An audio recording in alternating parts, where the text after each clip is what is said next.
ये सिर्फ सुरक्षा व्यवस्था का फेलियर नहीं है लॉ एंड ऑर्डर का स्टेट में, ये होम मिनिस्ट्री का, ये डिफेंस फोर्सेस का और ये प्रधानमंत्री का फेलियर है। इस देश का चुना हुआ प्रधानमंत्री के अंदर ना ये मर्यादा है ना नैतिकता है कि वो 16 महीने से जलते हुए एक राज्य में जाए। आपके अंदर अगर जरा सी भी नैतिकता और मर्यादा होती तो आपने बीरेंद्र सिंह को पहले ही बर्खास्त कर देना था। आपने चुनाव प्रचार मणिपुर के अगल बगल वाले राज्यों में किया, आपके अंदर इतनी हिम्मत नहीं थी कि आप मणिपुर जा सके। कांग्रेस नेता सुप्रिया श्रीनेत ने मणिपुर हिंसा को लेकर प्रधानमंत्री नरेंद्र मोदी पर निशाना साधा। उन्होंने कहा कि मणिपुर को जलते हुए 16 महीने बीत चुके हैं। मणिपुर में एक नई तरह की हिंसा भड़क उठी है। पिछले 10 दिनों में राज्य में हिंसा में करीब 11 से 12 लोग मारे गए हैं। मणिपुर के गांवों में ड्रोन का इस्तेमाल किया जा रहा है। मणिपुर में एक पूर्व मुख्यमंत्री के घर पर रॉकेट से हमला किया जा रहा है। राज्यपाल के घर पर पत्थर फेंके जा रहे हैं। इस देश का एक राज्य पिछले 16 महीनों से जल रहा है और इस देश के प्रधानमंत्री के पास मणिपुर जाने के लिए 1 मिनट भी नहीं है।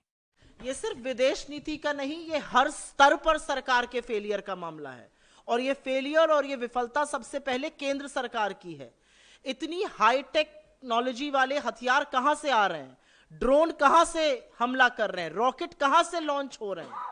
आज आरपीजी हर हाथ में है मणिपुर के, कहां से आ रही है ये सिर्फ सुरक्षा व्यवस्था का फेलियर नहीं है लॉ एंड ऑर्डर का स्टेट में, ये होम मिनिस्ट्री का, ये डिफेंस फोर्सेस का और ये प्रधानमंत्री का फेलियर है। इसमें तनिक भी दो राय नहीं है, इसमें तनिक भी संदेह नहीं है।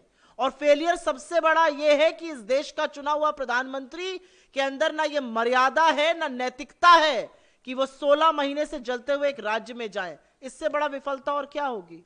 देखिए, सबसे बड़ी बात यह है कि एक चीफ मिनिस्टर वहां पर कठपुतली की तरह सरकार, केंद्र सरकार यहां से चला रही है। वो कहते हैं खड़े हो जाओ, वो खड़े हो जाते हैं, वो कहते हैं बैठ जाओ, वो बैठ जाते हैं, वो कहते हैं ये बोलो तो वो ये बोलते हैं। असलियत है कि कठपुतली की जो डोरे हैं वो नई दिल्ली में है।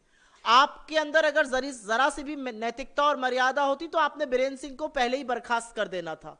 आज की तारीख में वो ये स्वांग और ये ड्रामा रच रहे हैं कि अब मेरे पास सिक्योरिटी का कंट्रोल नहीं है, मुझे दे दीजिए वापस कंट्रोल। 16 महीने से आप क्यों सो रहे थे। मेरा अपना मानना है कि ये जो स्वांग सारा है ये इसलिए रचा जा रहा है क्योंकि प्रधानमंत्री ने सुध लेने की नहीं सोची है। देखिए, आप मुद्दे से मत भटकिए। मुद्दा बीरेंद्र सिंह, मुद्दा मणिपुर में जो फिर से हिंसा भड़की है वो है, लेकिन सबसे बड़ा मुद्दा है कि क्या इस देश के प्रधानमंत्री को जरा सा फर्क नहीं पड़ रहा है कि इस देश के एक राज्य में यह हो रहा है। चुनाव के पहले से यह हिंसा भड़की हुई है। आपने चुनाव प्रचार मणिपुर के अगल बगल वाले राज्यों में किया, आपके अंदर इतनी हिम्मत नहीं थी कि आप मणिपुर जा सके। अब तो चुनाव बीत गया, 1 दिन का टाइम निकालिए। नेता प्रतिपक्ष होकर राहुल गांधी वहां पर 3 बार चले जाते हैं, शांति की अपील करते हैं। ये सारे मामले, ये सारी बातें आकर नरेंद्र मोदी जी के, it stops at his door step. The prime minister of India has turned a blind I to a state of this country that's been burning.